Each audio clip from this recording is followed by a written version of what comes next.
حدیث پاک میں آتا ہے کہ قیامت کے دن اللہ ایک شخص کو کہے گا کہ اپنا نامہ اعمال پڑھ، تو وہ نامہ اعمال پڑھنے لگ جائے گا۔ تو نامہ اعمال کے اندر چھوٹے گناہ بھی ہوں گے، بڑے گناہ بھی ہوں گے، تو اللہ سے حیا کرتے ہوئے، شرم کرتے ہوئے وہ بڑے بڑے گناہوں کو چھوڑتا جائے گا اور چھوٹے چھوٹے گناہوں کو پڑھتا رہے گا۔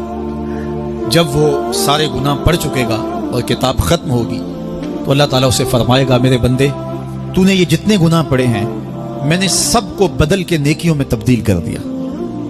تو بندہ کہے گا، اللہ ابھی تو میرے بڑے بڑے گناہ رہتے ہیں جو میں نے پڑھے ہی نہیں۔ فَضَحِكَ النَّبِيُّ حَتَّى بَدَتْ أَنْيَابُهُ۔